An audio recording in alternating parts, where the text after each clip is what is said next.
What's going on, guys? It's Greg here. Just wanted to do a quick video about 2018 and possible situations that can arise in 2018 geopolitically around the world. Things that we should be keeping an eye on, different parts of the world that we should keep an eye on as preppers and as concerned citizens, as patriots. There's a couple areas around the world that we should always keep our eyes on. So I wrote down a list of different things, and I'm going to present that to you now.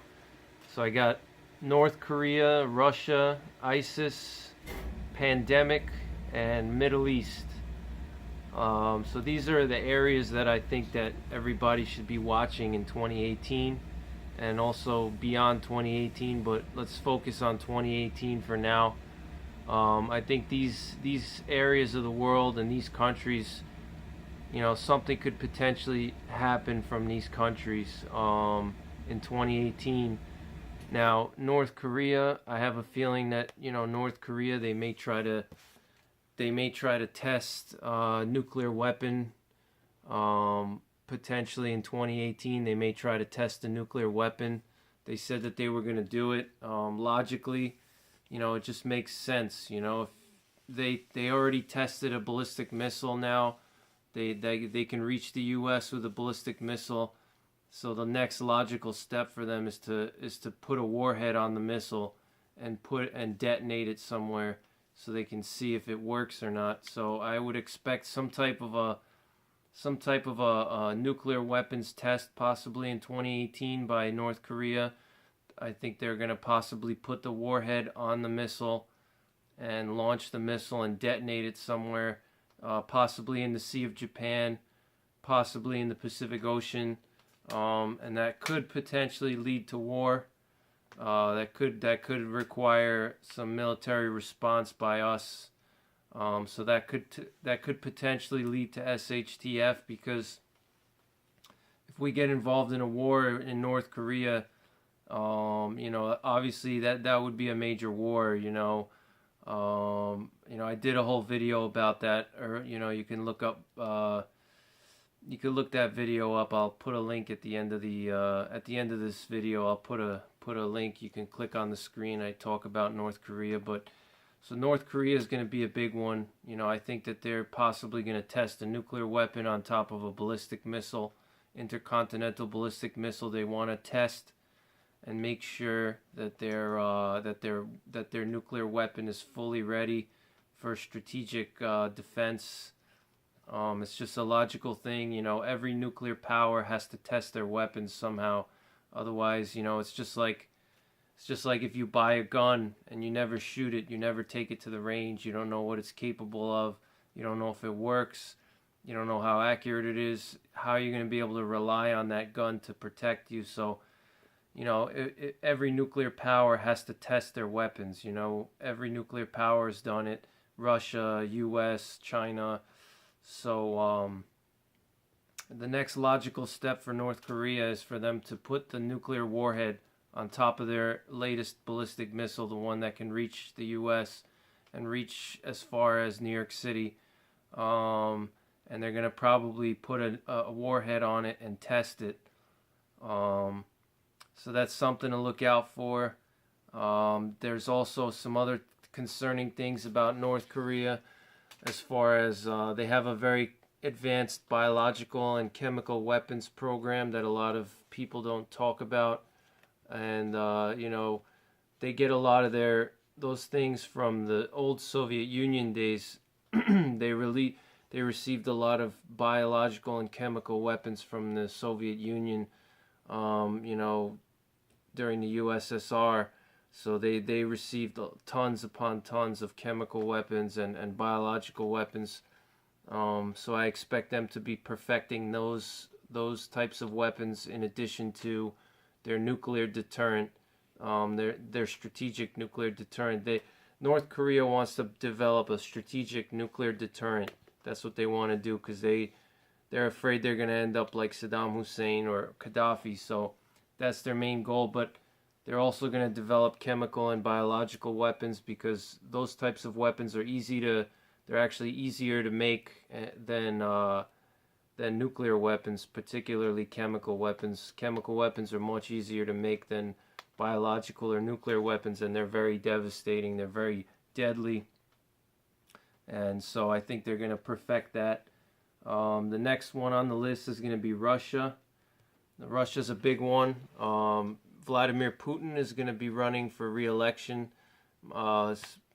He's basically going to win. He already kicked out his opponent Navalny. Navalny is he's one of the opposition candidates for the election, and he had a big support. He had like hundreds of offices across Russia, election offices across Russia. He had a huge support by Russian people, but obviously Putin saw that as a threat, so he somehow was able to bar him from the election with some kind of phony charges. That's what they do. In those in Russia, that's what they do. They bring these guys up on some kind of phony charges so they can't run for the election. So that's definitely something that's very concerning, because that confirms the fact that Russia is not a democratic country. It's not. It's nowhere near a Western country. It's not like America, that's for sure. It's total opposite of America. Russians don't have freedom. They're subjects of their dictator, Vladimir Putin. So that's very concerning that he barred his opposition candidate from running for re-election. That just shows how much power that Putin has over the country, over Russia. Another thing with Russia too is in recent weeks we've seen a lot of activity, submarine activity near Norway and Sweden, and that's also very concerning because Sweden and Finland are not part of NATO. Now Finland has a very powerful military. I think they have like a 200,000 man army, and they have pretty advanced, air defense systems, navy. The Finns are they're pretty squared away militarily. Now, obviously, they would not be able to repel a Russian invasion on their own, just because Russia has so much manpower and so much aircraft. They have just sheer numbers, but the Finns are pretty tough people, and they beat the Russians during the Winter War. I have a friend of mine who's Finnish, and we talk a lot about Finland, and he tells me a lot about Finland and the Winter War. The terrain in Finland is favorable for them to defend themselves. It's difficult to invade Finland, so I'm not too worried about Finland. But what I am worried about is Sweden and Norway, particularly Sweden, because Sweden has a very, very weak army, very weak military, and Russia could basically sweep in, and they could take over like the northern half of Sweden in a few weeks. In a week or two they could basically roll in with tanks. They could basically conquer Sweden very quickly, and that would be devastating, because what that would do is, number one, that would split Finland away from Norway and away from the rest of Europe. So then potentially Russia could go into Finland and take over Finland as well, or gain some territory, at least in the Lapland or the northern Finland, areas that are less heavily defended. So what they could do is they could sweep into Finland, take Finland, and sweep into Sweden. They can take a portion of Sweden, let's say the northern part, and that would put Russia close to Europe, right on the doorstep of Brussels. If Russia was to, let's say, conquer Sweden or get most of Sweden, they would be right on the doorstep of Brussels. Now, am I saying that Russia is going to invade Sweden in 2018? I don't think so, but I would say there's always a possibility of some type of altercation, some type of escalation of, in that northern European area. So keep your eye on Norway, Sweden, and Finland in 2018 for any type of Russian aggression in that area, because they've been stepping up. The Russians have been stepping up their submarine activity in northern Europe. So keep your eye on that part of the world. Another part of the world that's important. Everybody was talking about the Baltics for a while, but I'm not too worried about the Baltics right now because the U.S. military is over there, and they're strengthening their forces in the Baltic countries, in Poland, Romania, all of the NATO allies in Eastern Europe. Is the U.S. Army is reinforcing that area pretty well. So, and as time goes on, they're going to be reinforcing more and more. So I'm not too worried about the Baltics or Poland or Romania, those types of countries. What I am worried about, however, are the non-NATO countries, like I mentioned, Sweden, Finland, and also the obvious one is Ukraine. Ukraine is very vulnerable at this time. There's some internal instability, because you have the former president of Georgia, Mikhail Saakashvili. He was the governor of Odessa, and he's trying to form a coup against the current Ukrainian president, Petro Poroshenko. A lot of people are not happy with Poroshenko. They think he's kind of corrupt. So it's something to keep an eye on. Anytime a country has internal problems, it's going to potentially lead to, weakening of the country's military position. So, Ukraine is an area to keep an eye on, especially Eastern Ukraine. Ukraine has they don't have a very advanced military. They don't have air defenses. They don't have a strong air force. They have very old tanks. Their tanks are from the Soviet Union, the T-72s and the T-90s, these old tanks, from the Soviet days in the 70s, So their tanks are outdated. Their economy is they just got their hands on freedom, so they're starting to grow a little bit, but they're also not part of the EU as well. So they're kind of in a difficult spot economically because they're right next to Russia and they're reliant on Russian gas, and Russia bullies them, and they're not part of the EU, so they're kind of in a difficult economic position. And obviously, if you have a poor economy, you're not going to be able to grow your military. So Ukraine is very vulnerable, in my opinion. I think that could be a potential war there. I could see Russia trying to conquer parts of Ukraine, potentially the eastern half of Ukraine. They could potentially conquer all of Ukraine and maybe leave Kiev, because the Ukrainian military is going to pull into Kiev and protect the capital, and Russia may be able to surround Kiev and take all of the rural areas. They may be able to push as far west as the Polish border potentially. That would be a full-scale conflict, obviously, but I could potentially see something erupting in Ukraine into 2018. Another thing that you should keep an eye on with Russia is, Donald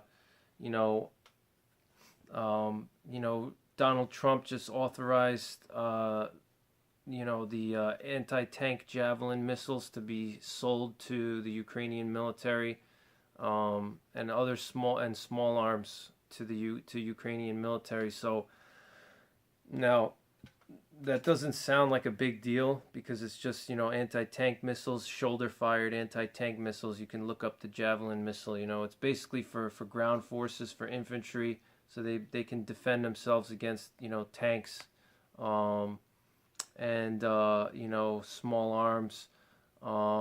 It doesn't sound like a big deal from the outside because, it's just small arms, but that's usually how it starts. It starts with the small arms. First they give them rifles, then they give them anti-tank weapons. Now I just heard that they're getting radars. The U.S. military is giving them radars, so they can detect tanks and artillery positions. So this way they can detect if there's any artillery launches from the separatist side in eastern Ukraine. The Ukrainian military can detect artillery launches from the separatists. It's the I forget the name of the radar, but it's a short range radar, and it's specially designed so that the Ukrainian military can't use the radars to direct counterattacks. So it's only used for detecting any type of artillery that was launched, but it can't be used for any type of counterattacks. But that shows that there's an escalation of weaponry that's being sent into Ukraine. So you had your rifles, anti-tank weapons, radars, and then what's going to be next? This is usually how it starts. So the question is, I'm totally supporting this. I think that's a very good thing that the president did and the Congress decided to do that. I think that should have been done years ago. I think that should have been done right after Crimea fell. I think Obama should have done something about that. But that's something to keep an eye on, because as we escalate more weaponry, so we're up to the radars. What's going to be next? Drones, and then after that maybe some troop deployments. There's already trainers, a lot of training forces there that are training the Ukrainian military. American troops are on the ground in Ukraine already. What's going to be next? Are we going to put jets there? Are we going to have combat patrols? Are we going to have, air power in that area to protect the, Ukraine, to protect the civilians? And it's going to escalate, because then Russia is going to try to match us, and they're going to deploy, whatever they're going to deploy. They're going to deploy Iskander missiles, or, Grad rockets, or whatever. Actually, I think they already have Grad rockets, but they may deploy some other forces there. They may put more tanks in there. They may put, Iskander missiles. They could do a lot of things, so that's definitely an area to keep your eye on, and to keep an eye on any type of escalation of weapons that are being sent into that region. So, definitely keep an eye on that. Sorry guys, I was running out of space on my camera. I had to delete some things. So yeah, so we're talking about eastern Ukraine. So keep an eye on the eastern Ukraine. Keep an eye on any type of weapons if they're going to start escalating more weapons into that region. So that's definitely something to keep an eye on. And like I said, with Putin getting reelected, that means he's going to be in power for another 6 more years. He's going to definitely get reelected in 2018. And, Putin's getting older. He's in his, I think, early 60s or late 60s. I think he's 67. So he's getting older now, so he's probably going to be starting to think about his legacy. He's probably going to want to do some more dramatic things. He wants to leave a legacy. He probably wants to, leave Russia in a certain position before he, retires from his post. If he retires, I don't know what he's going to do, but nobody knows the future, obviously, but he's going to want to do some drastic things to make sure that Russia's in a strong position when he leaves office. He's probably going to want to potentially, like I said, deal with eastern Ukraine, maybe make some territorial gains, improve the economy of Russia. So that's something to keep an eye on. Also, Georgia. Georgia is also a country that's not part of NATO. And there's very little U.S. troop presence in Georgia. There's only a few, as far as I know, there's a few tanks there, some Abrams tanks, but they don't have a big presence in Georgia.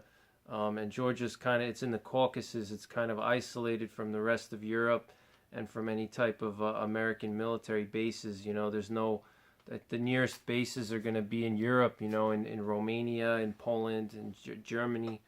That's where the nearest army bases are going to be, and that's quite far away. That's across from the Black Sea. So if Russia was invading Georgia, it would take time for the American military to deploy forces into Georgia, even if they came from, let's say, Romania or Poland or Germany.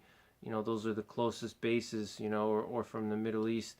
It would take time for them to be moved over there, and Russia could potentially blockade the movement, by moving their navy into the Black Sea. But so Georgia is very vulnerable. So after Russia is going to be ISIS attacks. I think there could be a chance of more ISIS attacks around the world, but also at home. We saw in the last year some ISIS attacks here at home. We had the guy in. Actually, we had two in the last few months. Actually, we had two major ones. We had the guy in Manhattan who drove the box truck, and he hit those people on the walkway down by the Freedom Tower near the where was that? I think that was somewhere near Chelsea Piers. I think that was on the West Side Highway area, going down in Lower Manhattan. The guy with the box truck, he ran over those people. Unfortunately, that's very sad. And then he ran out. Remember, he ran out of the box truck with the fake pistols, and the police shot him. They supposedly shot him, but they didn't kill him, so they were able to detain him and question him. But notice how we haven't heard any follow-up information about this guy.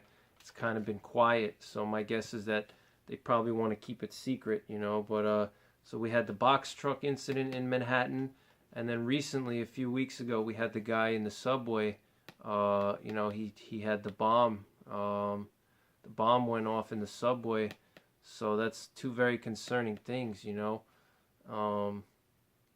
People need to be concerned about that, especially as we go into the New Year celebrations. People who are going to be going to Times Square, or any other type of celebrations. But not even just that. Going forward into 2018, I think there could be some more, radicalized, maniacs that are going to try to, terrorize people. So that's something to keep an eye on, and then another thing too is a pandemic. We got that big outbreak in Madagascar of the bubonic plague and the pneumonic plague. The thing with Madagascar is that although it's an island, it's right next to Africa, and a lot of people from Madagascar, they go into Africa and vice versa. They travel to and from. So it's possible that it's actually the World Health Organization says it's very likely that the plague could jump into Africa, or it could jump into the countries in the Indian Ocean. If it jumps into Africa and gets into the continent of Africa, it could spread all over Africa. It could go into South Africa, and then once it gets into Africa, then it could spread into Europe possibly, and into the Western world. Because a lot of Africans travel to Europe now. There's a lot of people that go to Africa, but a lot of Africans go to Europe now. So it could potentially spread to the Western world. So that's something to keep an eye on. I wouldn't say it's, my highest priority, but I would say North Korea and Russia and ISIS are my highest things to look for now. But that's something else to look for.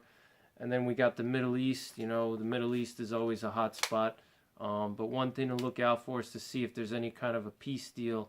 Donald Trump said he wants to make the peace deal between Israel and Palestinians. So keep your eye out for any type of a peace deal.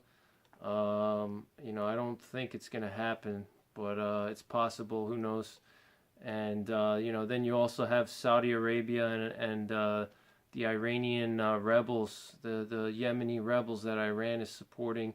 They've been going back and forth, launching the missiles into Saudi Arabia. So, there's also been increased amount of Hezbollah activity ever since Trump, ever since he moved the capital.